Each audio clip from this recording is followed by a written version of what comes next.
बोलिए श्री सद्गुरुदेव भगवान की जय। श्री गुरु चरण सरोज रज निज मन मुकुर सुधार। वरणहु रघुवर विमल यस जो दायक फल चार। बुद्धिहीन तनु जानिके सुमिरहु पवन कुमार। बल बुद्धि विद्या देहु मोहि हरहु कलेश विकार। परम पावन श्री राम कथा से पूर्व नित्य की भांति कुछ समय के लिए प्रभु नाम का संकीर्तन करते हैं, उसके बाद कथा का हम लोग आनंद लेंगे। पहले हरि नाम संकीर्तन। हरे राम राम राम सीता राम राम राम। हरे राम राम राम सीता राम राम राम। हरे राम राम राम सीता राम राम राम। हरे राम राम राम सीता राम राम राम। हरे राम राम राम सीता राम राम राम। हरे राम राम राम सीता राम राम राम। हरे राम राम राम सीता राम राम राम। हरे राम राम राम सीता राम राम राम। हरे राम राम राम सीता राम राम राम।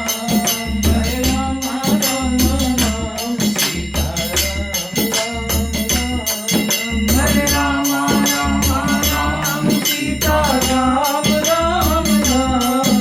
हरे राम राम राम सीता राम राम राम। हरे राम हरे राम हरे राम राम राम सीता राम राम राम। हरे राम राम राम सीता राम राम राम। हरे राम राम राम सीता राम राम राम। हरे राम राम राम सीता राम राम राम। बोलिए सियावर रामचंद्र की जय। बजरंग बली की जय। बाबा विश्वनाथ की जय।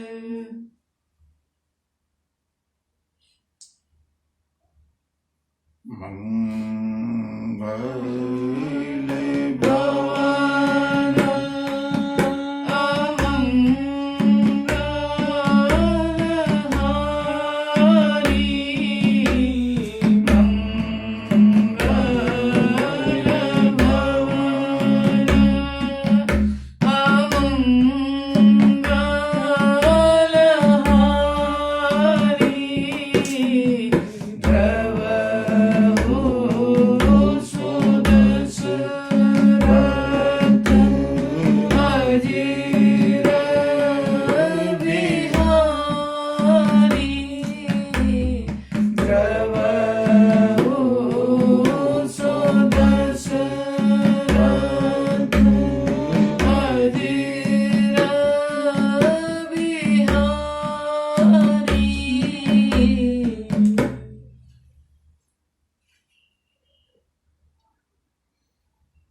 प्रभु की कथाएं अनंत हैं।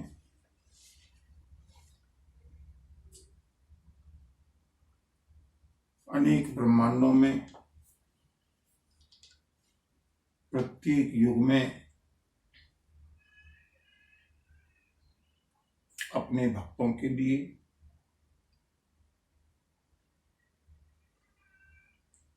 प्रभु अवतार लेते रहते हैं।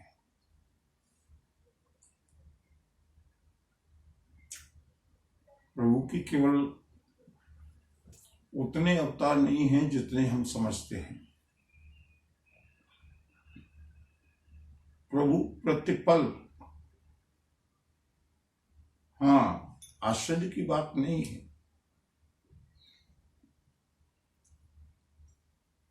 न जाने कितने अनंत साधक प्रभु के प्रेमी प्रभु को अपना जीवन समर्पित किए हुए बैठे हैं। कुछ प्रकाश में आते हैं, कुछ अपनी लीला को पूर्ण करके प्रभु में लीन हो जाते हैं।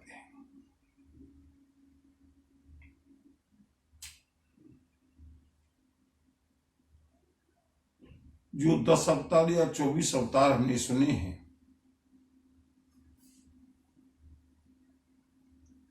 उनमें कहीं वस्त्रावतार नहीं है। देवी द्रौपदी के चीर को प्रभु ने बढ़ाया, वहां पर प्रभु ने वस्त्रावतार धारण किया।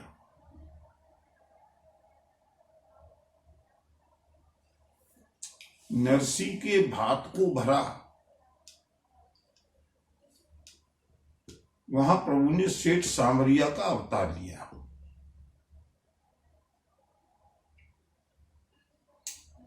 तुलसीदास जी को चित्रकूट में प्रभु ने फिर एक बार अवतरित होकर श्री राम के रूप में दर्शन दिया। चित्रकूट के घाट पे भई संतन की भीड़,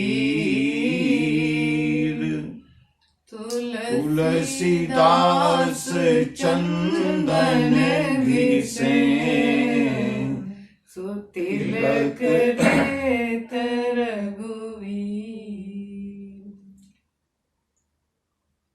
मीरा की जीवन की रक्षा करने के लिए प्रभु ने विषावतार धारण किया।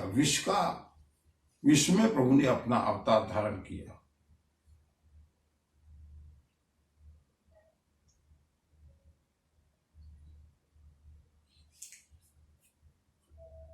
अंधे सूरदास को गड्ढे में गिरा हुआ देख करके उनको बाहर निकालने के लिए प्रभु ने बालकृष्ण का पुनः अवतार धारण किया। मैं ये सारी बातें केवल इसलिए बता रहा हूं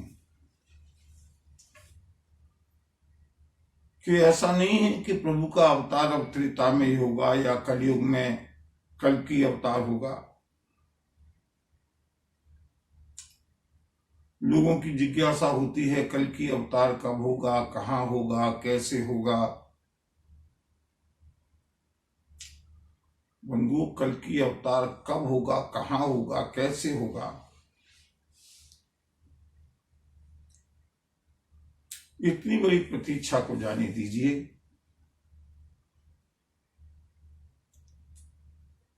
प्रभु तो हर पल हमारे साथ है।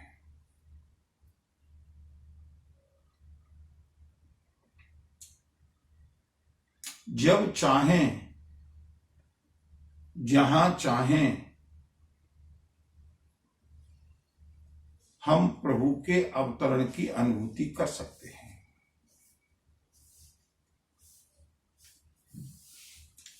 प्रभु की अनंत लीलाएं हैं।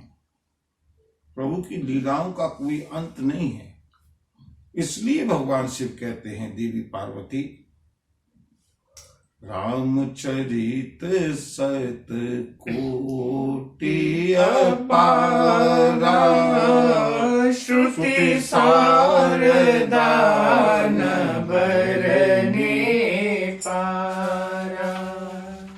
क्योंकि राम अनंत अनंत गुणानी जन्म कर्म अनंत नामानी।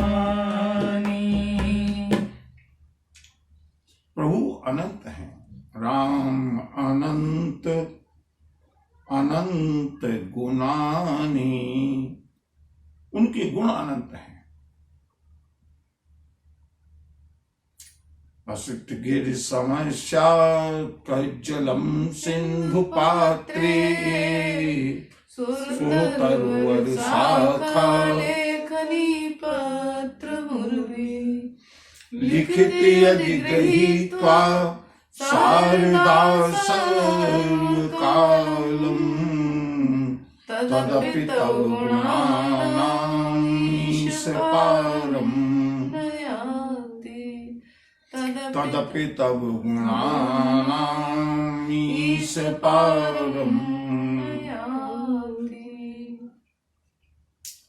राम अनंत अनंत गुणानी और जन्म कर्म अनंत नामानी। प्रभु के जन्म अनंत हैं।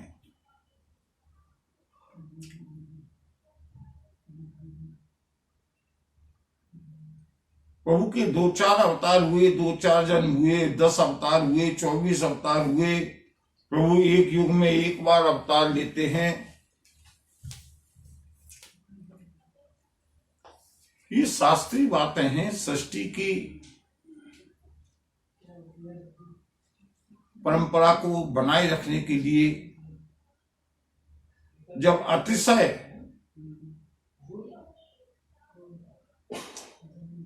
पाप बढ़ जाते हैं तब प्रभु एक प्रकट रूप से अवतार लेते हैं, जिसका शास्त्रों में उल्लेख है। लेकिन ऐसा नहीं है कि अब कल की अवतार से पहले प्रभु का कोई अवतार नहीं होगा। बंधुओं, मेरा दावा है, मैंने अवतार का अर्थ पहले बताया था। प्रभु को सघन रूप में, प्रेम में इतना सघन कर दो कि प्रभु अवतरित हो जाए, नीचे आ जाए, हमारे साथ आ जाए। और इस तरह के अवतार भक्तों के साथ प्रायः होते रहते हैं। प्रभु क्रीड़ा करते हैं, अपने भक्तों के साथ वार्ता करते हैं, भक्तों के कष्टों को हरते हैं, भक्तों को सुख देते हैं।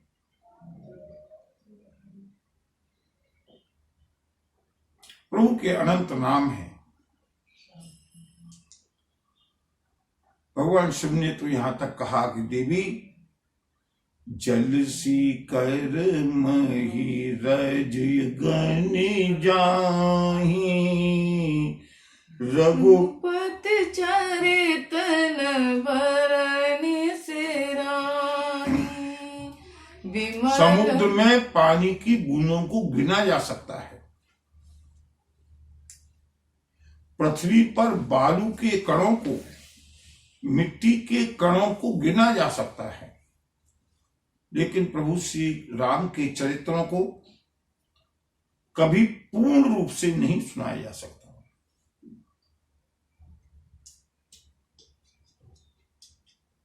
प्रभु अनंत है। एक बार नहीं, 9 दिन में नहीं, 7 दिन में नहीं, 1 वर्ष में नहीं, जीवन भर भी अगर प्रभु का गुणगान करते रहें, फिर भी प्रभु कथा कभी विश्राम नहीं होती।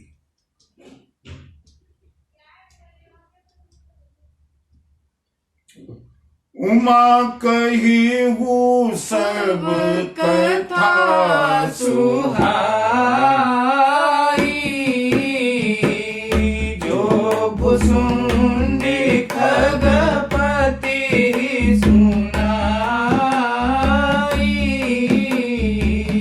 कछुक राम गुण कहे बखानी,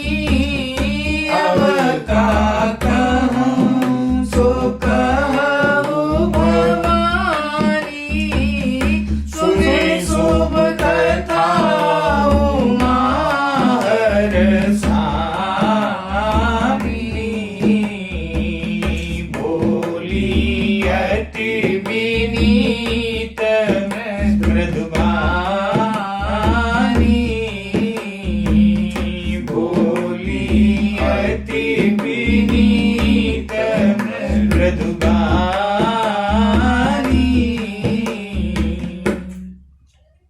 भगवान आशुतोष कहते हैं, देवी उमा, उमा कहियो सब कथा सुहाई। मैंने प्रभु की वो संपूर्ण कथा कहकर के सुना दी। सब कथा, प्रभु की कथा तो कभी संपूर्ण होती नहीं, फिर भोलेनाथ कैसे कह रहे हैं कि सब कथा। उमा कहियो सब कथा सुहाई। देवी, मैंने प्रभु की वह सारी सुंदर कथा तुमको सुनाई, केवल उतनी जो भुसुंडे रघु खगपति सुनाई। जो कथा कागभूषुंड ने गरुण को सुनाई थी, केवल उतनी कथा।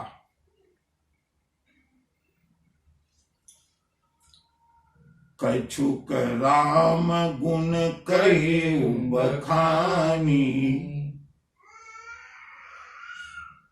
मैंने प्रभु श्री राम के कुछ गुणों का वर्णन किया। अब का कहं सुकहु भवानी। कि भवानी, अब आप क्या सुनना चाहती हैं, सो बताइए।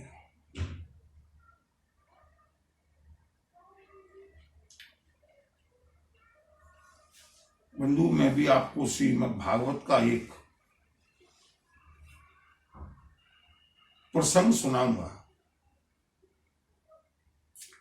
वो इसलिए सुनाऊंगा कि वो रामचरितमानस से मिलता हुआ है। जब प्रभु की कथा पूरी हो जाती है,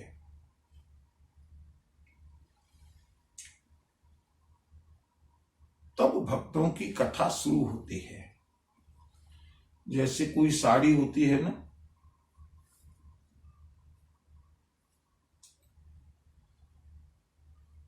कोई अच्छा वस्त्र होता है, उस वस्त्र के चारों ओर जब गोटा लगाया जाता है, तब उस वस्त्र की सुंदरता बढ़ जाती है।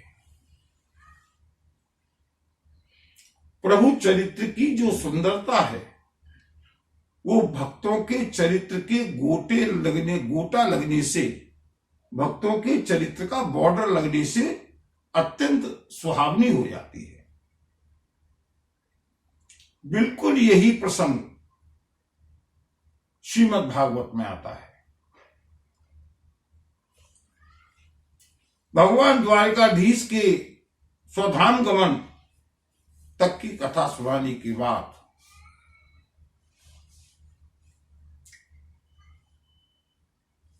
अथवा ये कहें कि संपूर्ण कृष्ण चरित्र होने के बाद भगवान अवधूत शिरोमणि श्री सुखदेव जी महाराज ने कहा, राजन,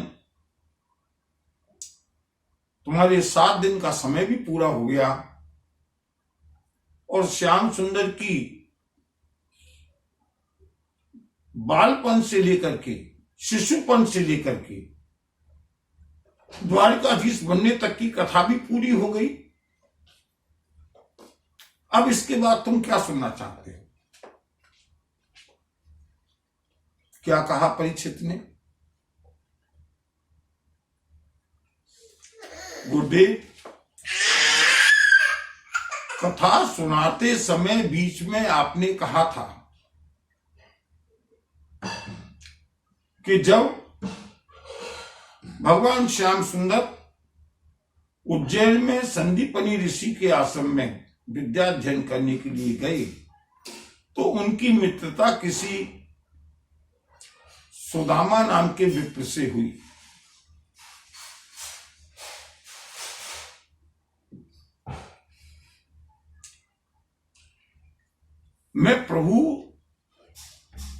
मैं श्याम सुंदर के उन मित्र की कथा सुनना चाहता हूं। ये बॉर्डर लगा, श्रीमद् भागवत का बॉर्डर। श्रीमद् भागवत में गोटा, अलंकरण, और उसके बाद राजा परीक्षित को बार बार साधुवाद दिया है भगवान सुखदेव जी महाराज ने, और कृष्ण कथा पूरी होने के बाद में सुदामा जी का चरित्र सुनाया है। बिना सुदामा चरित्र के भागवत की कथा पूरी होती ही नहीं। बंधु, इसी तरह से यहां भगवान शिव ने कहा, देवी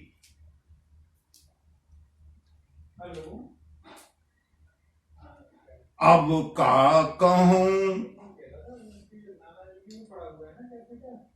अब बताओ मैं क्या सुनाऊं। राम कथा जो कागभूषण ने गरुड़ जी को सुनाई थी वो मैंने आपको पूरी सुना दी।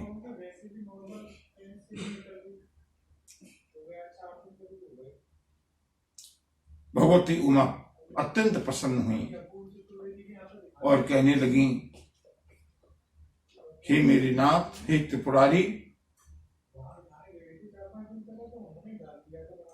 मेरे अहोभाग्य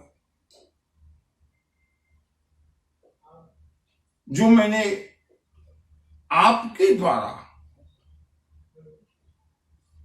श्री राम कथा का श्रवण किया। अमर कथा, अमृत प्रदान करने वाली कथा। मैं कृतकृत्य हो गई, मैं धन्य हो गई, लेकिन अभी कुछ और सुनना चाहती हूं। धन्य धन्य में धन्य पुरारी,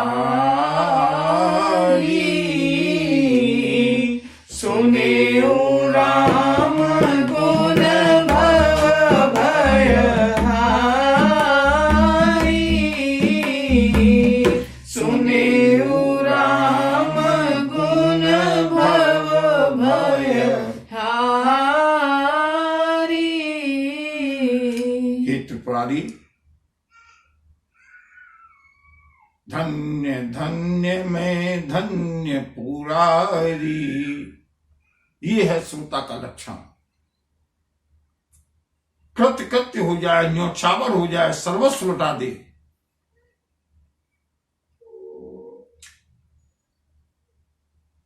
कथा हमने लॉकडाउन में टाइम पास करने के लिए सुनी, अच्छी बात है, कुछ संस्कार बनेंगे।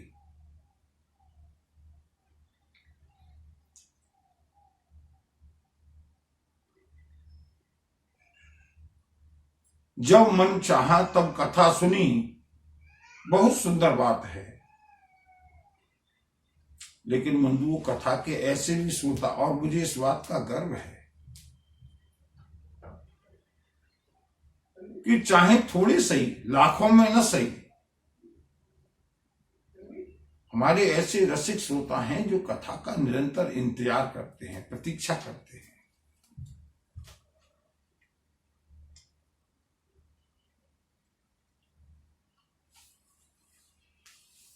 कृतज्ञता का ज्ञापन किया है भगवती उमा ने। भोलेनाथ, मैं आपको इसके बदले में क्या दूं? श्री राम कथा के बदले में कुछ दिया जा सकता है क्या?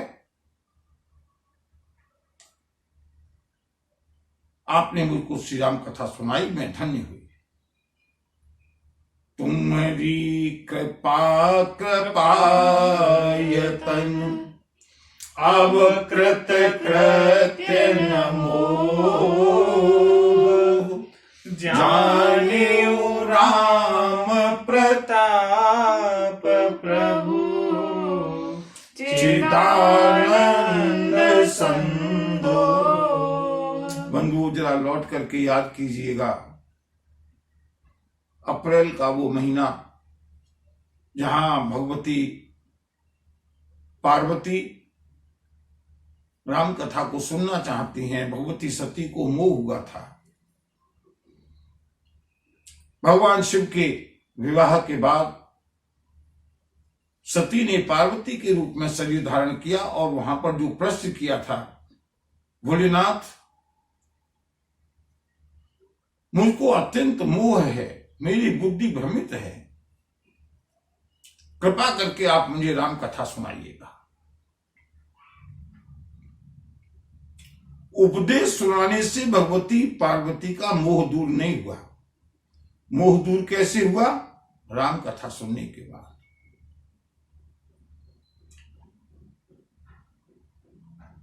और आज वो दिन आया जब भगवती पार्वती कहती हैं, हे त्रिपुरारी, हे मेरे नाथ, आपकी कृपा से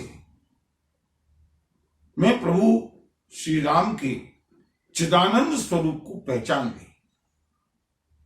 नाथ तवानन ससे स्रवत कथा सुधार भुवि,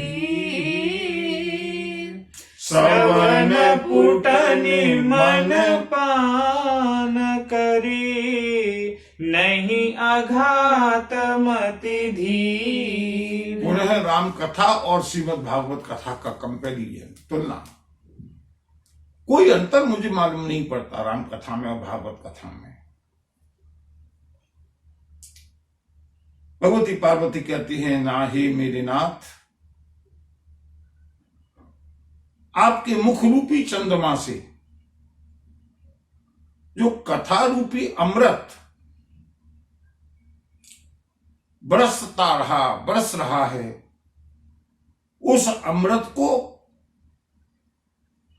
श्रवण पुटन मन पान कर, उस अमृत को मन ने कान रूपी दोनों से, दोने होते हैं ना जिनमें खीर पी जाती है, जिनमें रायता पिया जाता है, श्रवण पुटन, कानों के पुटों से, कर्ण पुटों से कानों के दोने बना करके उस कथा को पिया और मेरा मन तृप्त हो गया। यहां एक विशेष बात यह है कि मन भटकता है लेकिन तृप्त नहीं होता। 1 लाख की अगर डिमांड है, 10 लाख भी मिल जाए, थोड़ी देर के लिए तो स्थिर होगा, थोड़ी देर के लिए सुखी होगा, लेकिन तृप्त नहीं होगा। लेकिन प्रभु कथा की विशेषता यह है कि अब ये मन तृप्त हो गया।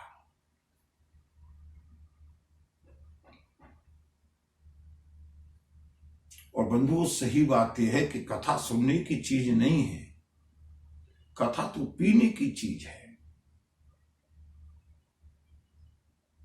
श्रीमद् भागवत में भी कहा गया, श्रीमद् भागवत की कथा पियो। कैसे पिए? कानों के द्वारा।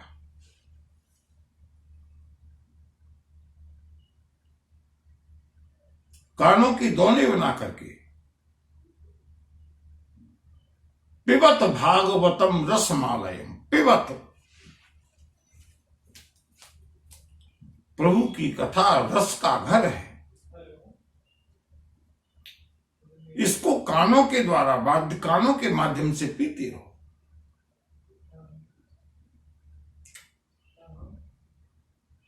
कब तक पिए? वही कथा है, सती को मोह हुआ, पार्वती का जन्म हुआ, राम जी का जन्म हुआ, राम जी का विवाह हुआ, वन में गए,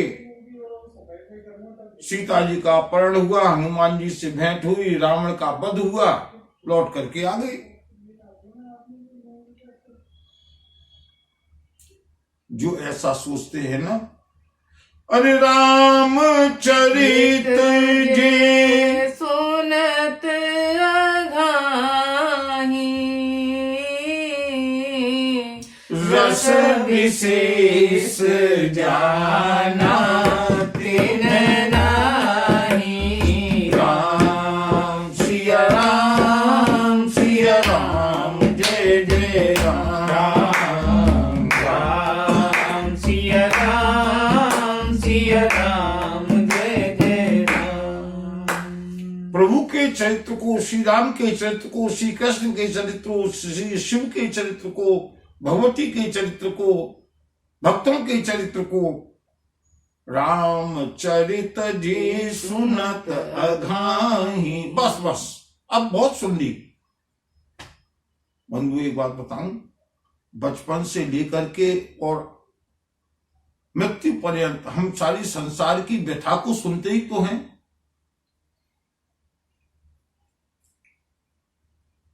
बार बार हमको रस आता है, लेकिन प्रभु की कथा सुनने के बाद जो ये कहते हैं कि अब तृप्त हो गए, भगवान शिव कहते हैं रस विशेष जाना तिन नाही।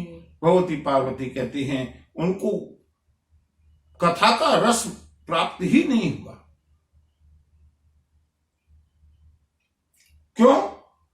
अगर इतना ही कथा का महात्म होता तो जीवन मुक्त महामुनि जेऊ हरि गुण सुनहि निरंतर तेऊ। राम सिया राम सिया राम जय जय राम। राम सिया राम सिया राम जय जय राम। भव सागर चहे पार जो पावा राम कथा कह दण नावा। राम सिया राम जय जय राम। राम सिया राम जय जय राम। जो जीवन मुक्त देवर्षि हैं, ब्रह्मर्षि हैं, सनकादिक ऋषि हैं, हरि गुण सुनहि निरंतर तेऊ। प्रभु की कथा को तो निरंतर वे भी सुनते हैं। और प्रभु की कथा को किस किस ने सुना है बंधु, में अभी आगे यही कथा आने वाली है। बालकांड में मैंने बताया था कि भगवान शिव प्रभु श्री राम की कथा को सुनने के लिए कैलाश से चलकर के दंडकारण्य में आए हैं। केवल एक बार नहीं आए, भगवान शंकर ने राम कथा को काग वसुंड के आश्रम पर जाकर के पक्षी का रूप बना करके सुना है। जो इतनी दिव्य कथा है। भव सागर चह पार जो पावा, जो इस भव सागर से पार होना चाहता है, राम कथा ता कह दृढ़ नावा, उसके लिए श्री राम जी की कथा, प्रभु की कथा दृढ़ नौका के समान है। और इस कथा की विशेषता क्या है बताएं? एक और ये कथा जीवन मुक्त महामुनि जेऊ, ये कथा जीवन मुक्त ऋषियों के लिए, महर्षियों के लिए, ब्रह्मर्षियों के लिए, प्राणियों के लिए, योगियों के लिए, भक्तों के लिए जितनी सुखद है, तो हम तो जीवन मुक्त नहीं है, हमारी समझ में नहीं आएगी। हम तो इतने पहुंचे हुए नहीं हैं, हमारी तो साधना नहीं है, तो हमको कथा कैसी अच्छी लगेगी? भगवती पार्वती ने कहा केवल जीवन मुक्तों के लिए ही नहीं है, यही श्री राम कथा की विशेषता है। राम कथा की विशेषता बताऊं बंधु, कक्षा 6 में, कक्षा 5 में भी विद्यार्थी राम कथा को, अब तो मुझे मालूम नहीं सिलेबस में परिवर्तन हो गया होगा,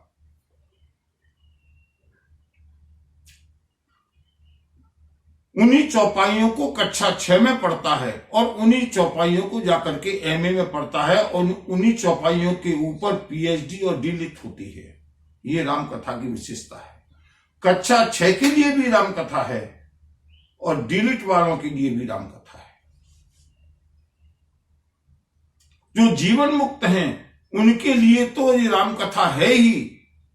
विषय न कहा, जो विषयी हैं, हम जैसे जो विषय भोगों में लिप्त जीव हैं, साधारण प्राणी हैं, उनके लिए भी विषय न कहा पुण्य हरि गुण ग्रामा।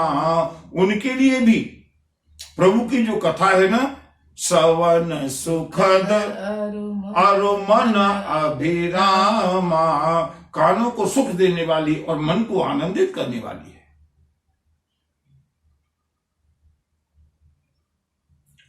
वो बंधुओं, मैंने इसका अनुभव किया है, समाज में अनुभव किया है।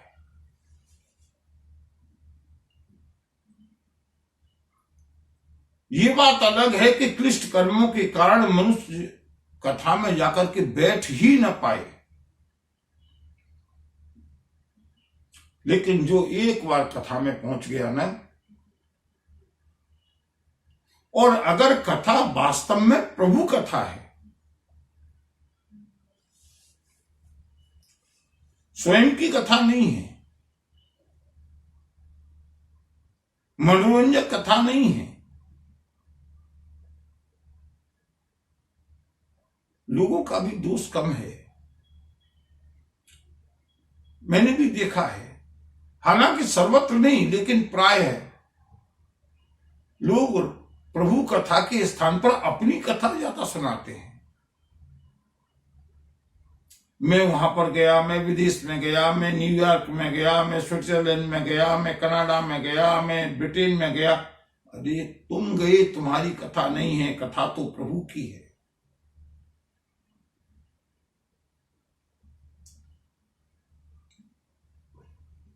कथा को मनोरंजक बनाना, बंधुओं, कथा मनोरंजन का साधन नहीं है, कथा तो मनोनिग्रह का साधन है।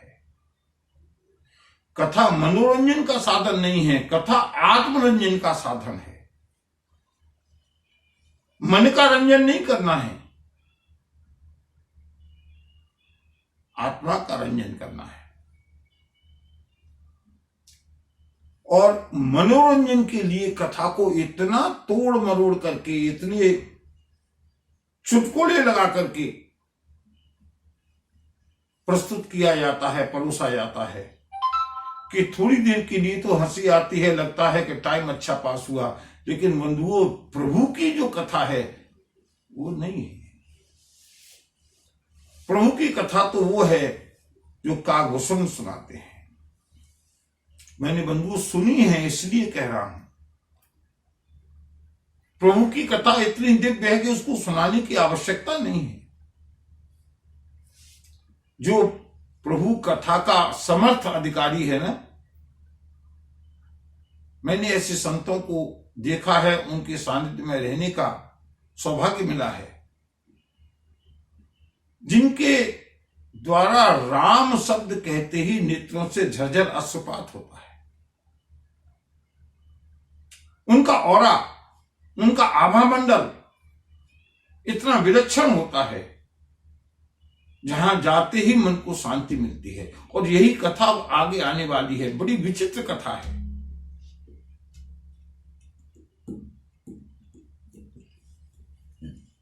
हमारे आसपास एक आभा मंडल क्रिएट होता है, एक आभा मंडल बनता है प्रत्येक व्यक्ति का।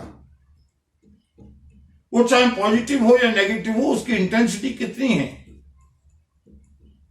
ये बात अलग है, लेकिन प्रत्येक व्यक्ति के चारों ओर एक आभा मंडल होता है।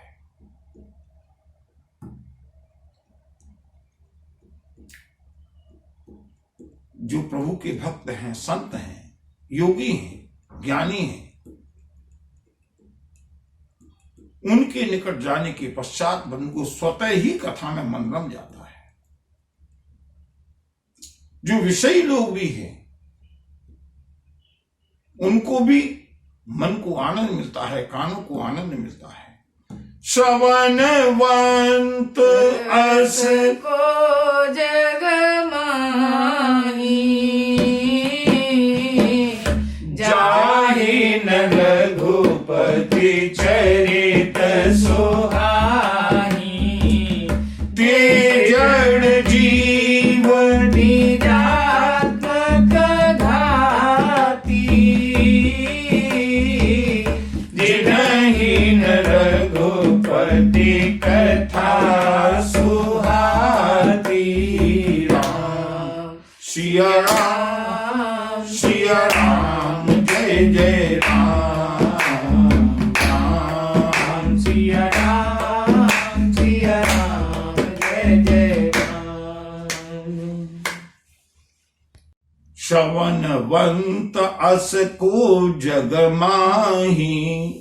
ऐसा कौन कानों वाला प्राणी है, मनुष्य है संसार में, जाहि न रघुपति चरित सुहाही, जिनको प्रभु का चरित्र अच्छा नहीं लगता।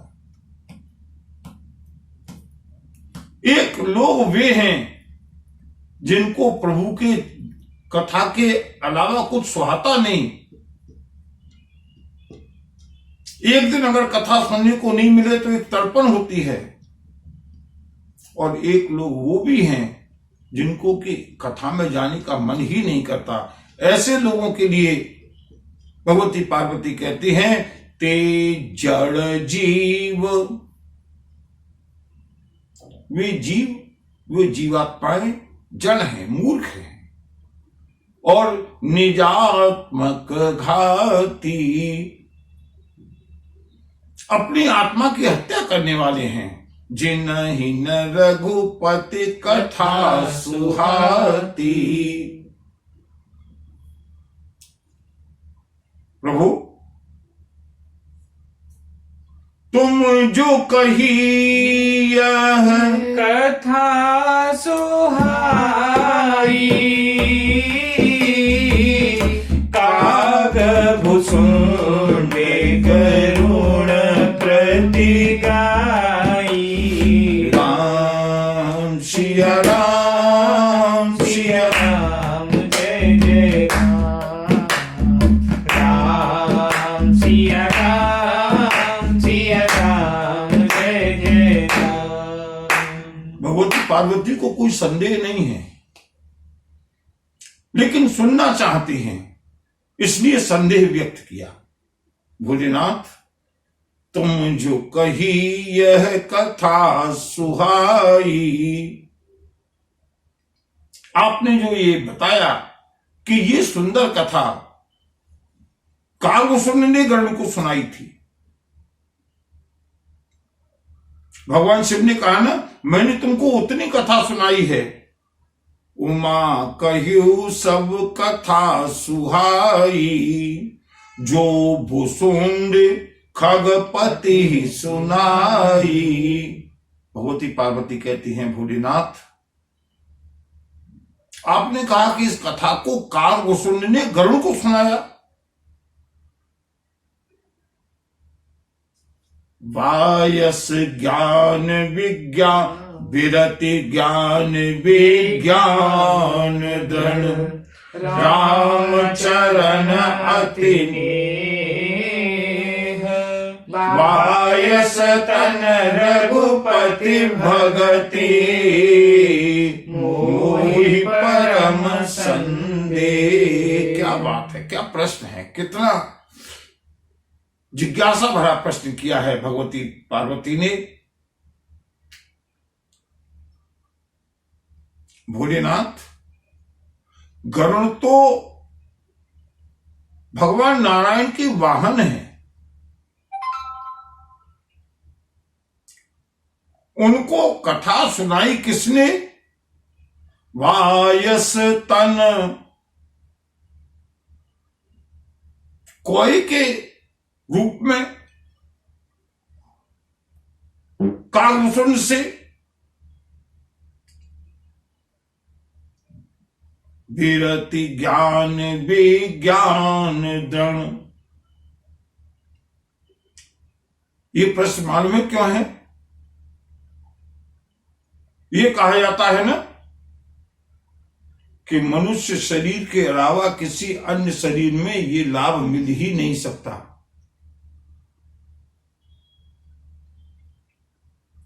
इसलिए भगवती पार्वती ने कहा कि कौआ होकर के भी विरति ज्ञान विज्ञान दृढ़। अरे किसी मनुष्य में ज्ञान हो, वैराग्य हो, बात समझ में आती है।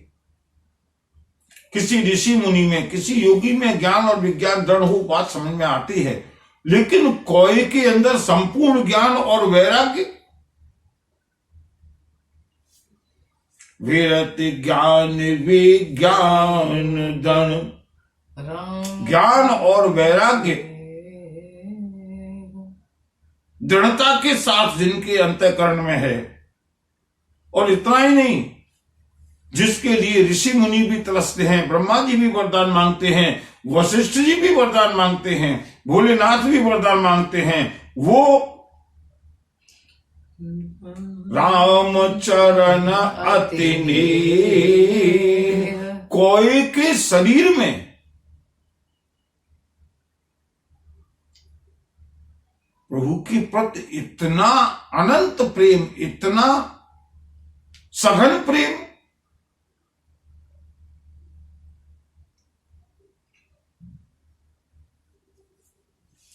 विरति ज्ञान विज्ञान दृढ़, राम चरण अति नेह, बायस तन रघुपति भगति, कोय के रूप में प्रभु की भक्ति प्राप्त कर लेना।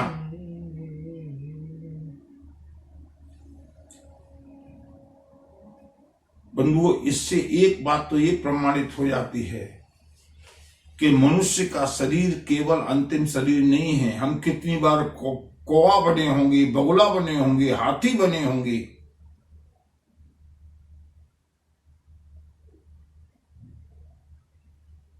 कोय के रूप में इतना ज्ञान विज्ञान वैराग्य, प्रभु के चरणों में प्रेम और भगवान की भक्ति।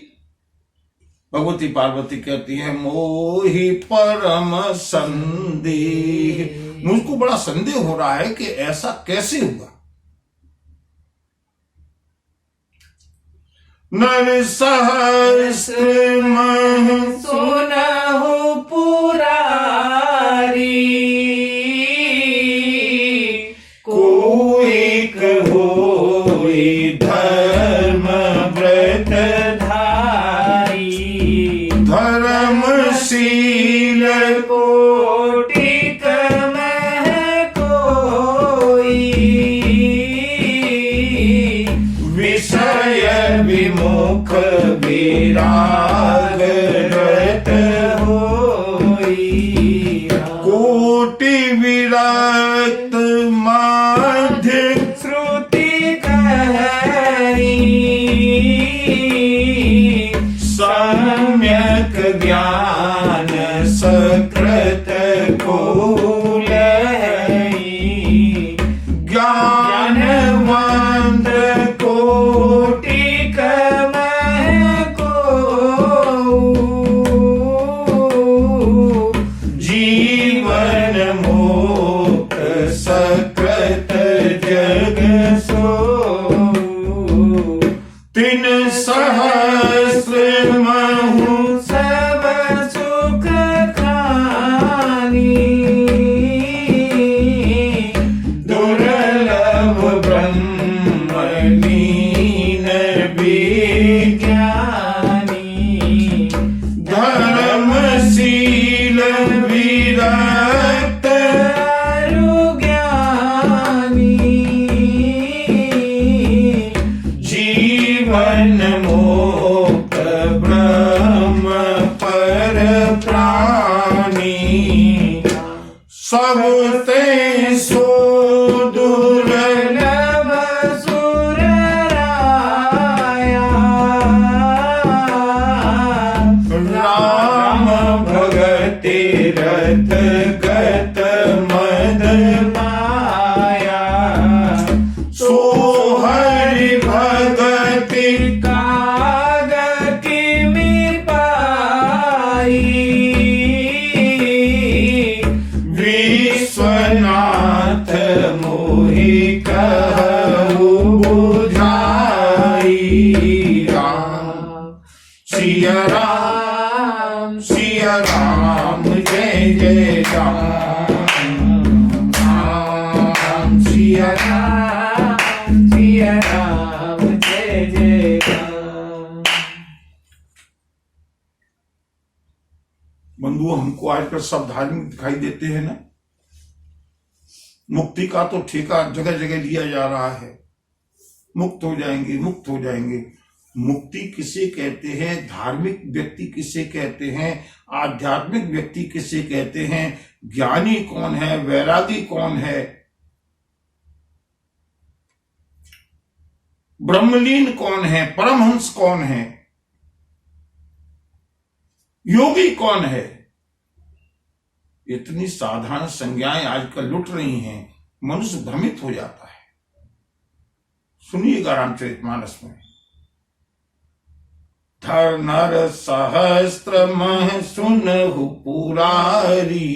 गोरीनाथ, मैंने ऐसा सुना है कि हजारों लोगों में को एक होई धर्म व्रत धारी। कोई ऐसा होता है जो धर्म के व्रत का आचरण करने वाला होता है, पालन करने वाला होता है। ये हो गई धर्मात्मा। दिखाई दे रहे हैं बहुत से लोग धर्मात्मा हैं, लेकिन केवल धर्मात्मा होना ही बड़भागी नहीं है। धर्मशील कोटिक मह कोई। बंधु, आज मैं आपको एसेंस की ओर दिए जा रहा हूं।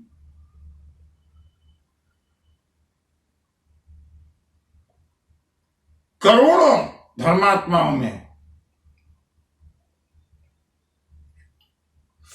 धर्म का कार्य करना, दान देना, धर्मशाला बनवाना, दीनों को, दुखियों को दान देना, शुभ कर्म करना, ये धर्मात्मा होने की लक्षण है।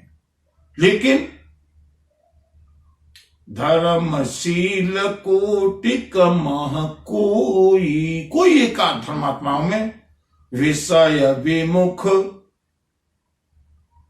विषयों से विमुख कोई हो पाता है। और विराग रत होई, वैराग्य परायण, जिसके मन में वैराग्य का अंकुर फूटा हो। और कोटि विरक्त मध्य श्रुति कहई। वेद कहते हैं कि अनेक वैराग्यों के बीच में भी सम्यक ज्ञान सकृत कुलई, यथार्थ ज्ञान को प्राप्त करने वाला कोई एक बिरला होता है। और ज्ञानवान अनेक ज्ञानियों में कोई ऐसा बिरला होता है पागल, जिसे लोग पहचानते भी नहीं। जीवन मुक्त, अनेक ज्ञानियों में जो जीवन मुक्त है, जो संसार से छूट चुका है, ऐसा कोई विरला एकाध प्राणी होता है। और अनेक जीवन मुक्तों में भी दुर्लभ ब्रह्मलीन विज्ञानी, ब्रह्मलीन, जिसने ब्रह्म का साक्षात्कार कर लिया है, जो ब्रह्मलीन है। ब्रह्मलीन केवल मरने के बाद नहीं होते कि वो अमुक व्यक्ति ब्रह्मलीन हो गया है, नहीं। जो ब्रह्मलीन है, ऐसा कोई बिरला जीवन मुक्तों में से, पहले जीवन मुक्त और उसके बाद ब्रह्मलीन। ये एक परंपरा है, ये एक सीढ़ियां हैं। सबसे पहले धर्मात्मा, धर्मात्मा के बाद विषयों से विमुख, जिसके मन में विषयों की कोई कामना नहीं है, ऐसा वैरागी। वैराग्य होने के बाद ज्ञान, और ज्ञान के बाद जीवन मुक्ति, और जीवन मुक्ति के बाद ब्रह्मलीन। धर्मशील धर्मात्मा हो, विरक्त हो, ज्ञानी हो, जीवन मुक्त हो, ब्रह्मलीन हो, इन सब से भी सबते जो दुर्लभ सुराया, राम भगति रत गत मद माया। और ऐसा देखने में आता है। आजकल धर्मात्मा बनने की लोगों में लालसा है, अच्छी बात है। धर्मात्मा बहुत मिल जाएंगे, वैरागी भी बहुत मिल जाएंगे, ज्ञानी भी मिल जाएंगे, जीवन मुक्त भी मिल जाएंगे। जीवन मुक्त मिलना आसान नहीं है, ये तो विरली कोटि में आ गए जो कि अदृश्य हैं।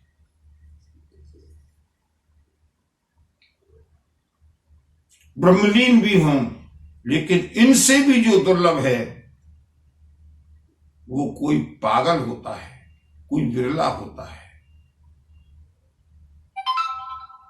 एक बार कुछ लोगों ने मुझसे प्रश्न किया, हम केवल कुछ ही लोगों का नाम क्यों सुनते हैं? सूर हैं, कबीर हैं, तुलसी हैं, रैदास हैं, मीरा है, बस इतने ही भक्त हुए हैं।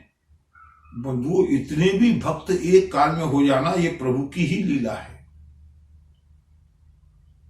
भक्तों की भीड़ नहीं होती, और जहां एक भक्त होगा उसका आवा मंडल इतना विस्तृत होता है कि न जाने कितने क्षेत्र को वो सनाथ करता रहता है। ऐसा नहीं है कि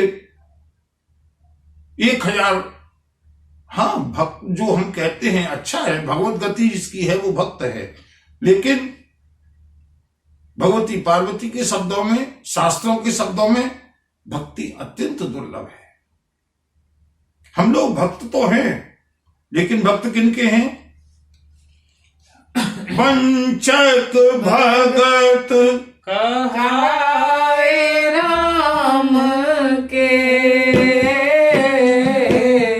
किंकर कंचन कोह काम के राम। सिया राम, सिया राम, जय जय राम, राम सिया राम, सिया राम, जय जय राम। हम लोग भी भक्त हैं, लेकिन भक्त किसके हैं? किंकर कंचन कोह काम के, काम के, क्रोध के, लोभ के। हम लोग दास हैं, और दास कहलाते किसके हैं? किसी की भी डिग्री देख लो, किसी की भी पदवी देख लो, सब भगवान के दास है। कोई धर्मदास है, कोई ज्ञानदास है, कोई रामदास है, कोई कृष्णदास है। अपने आप में होड़ लगी हुई है कि हम प्रभु का दास, लोग दुनिया हमको जाने। लेकिन बंधुओं, गोस्वामी जी कहते हैं, क्या मैं कभी आपका दास बन पाऊंगा?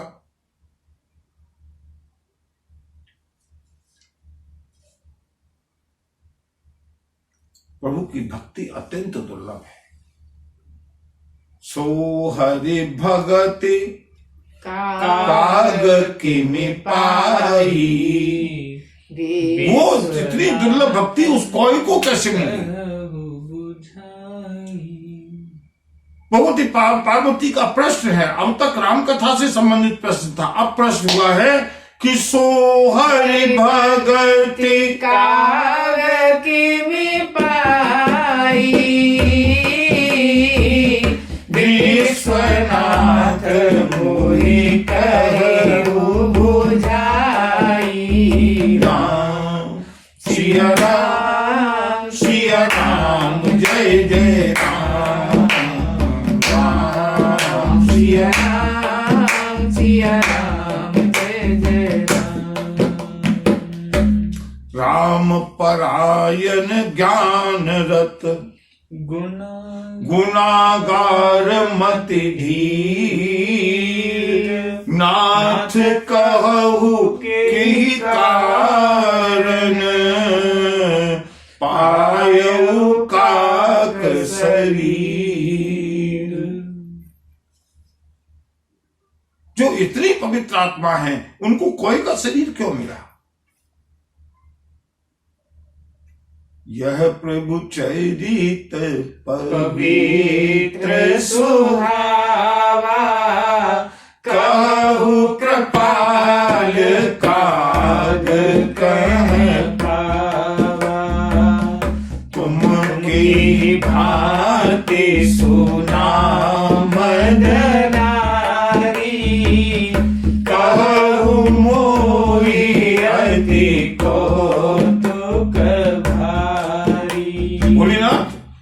इतना दुर्लभ प्रभु का चरित्र है जो आपने मुश्किल से मुझको सुनाया है।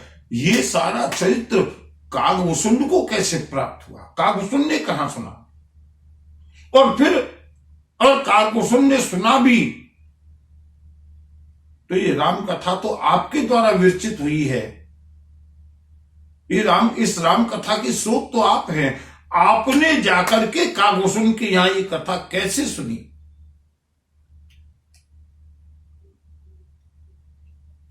और गरुड़ तो महान ज्ञानी है, प्रभु के पार्षद हैं, प्रभु के वाहन हैं।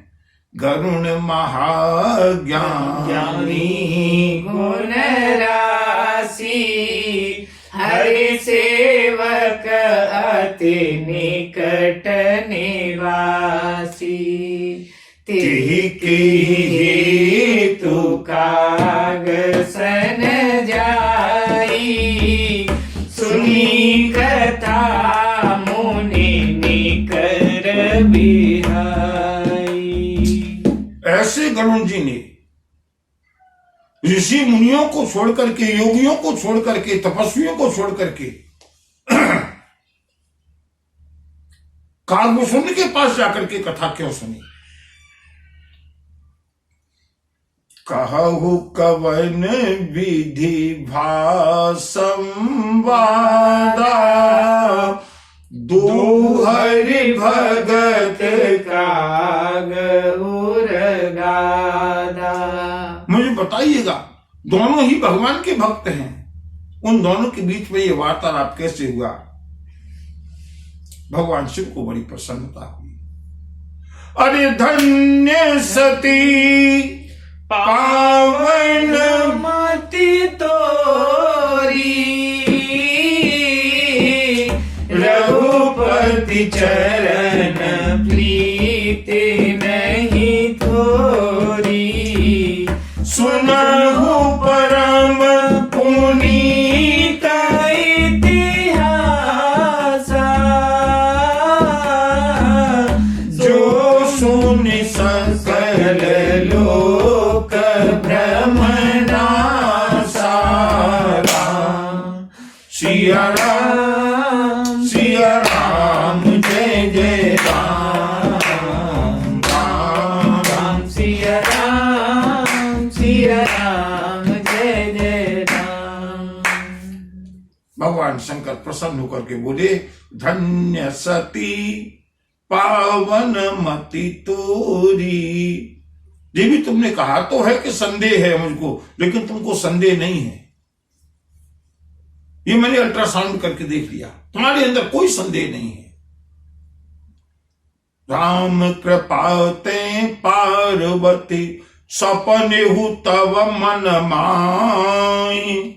शोक मोह संदेह भ्रम, मम विचार कछु नाहि। तुम्हारे अंदर प्रभु का जो प्रेम हिलोरे ले रहा है वो सुनना चाहता है। सुनहु परम पुनीत इतिहास। मैं अब तुमको विस्तार से सुनाता हूं। जो सुनि सकल लोक भ्रमनासा, जिसको सुन करके सारे संसार का भ्रम दूर हो जाएगा। और बंधुओं, अब भगवान भोलेनाथ परम पावन काक चरित्र को प्रारंभ करते हैं। उत्तरकांड के 55 दोहों में, बल्कि उससे पहले ही राम कथा का विश्राम हो गया और आगे के 65 से अधिक दोहों में काक चरित्र का वर्णन है।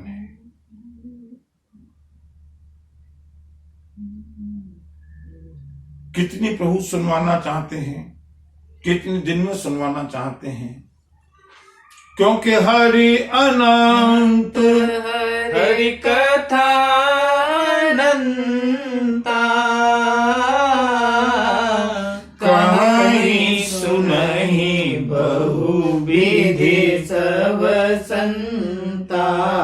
राम सिया राम जय जय राम सिया राम जय जय भगवान शंकर काक चरित्र को कहना प्रारंभ करते हैं। और बंधुओं, कल संभवतः जहां तक मुझे ध्यान है, राम कथा का दूसरा शतक पूरा होगा।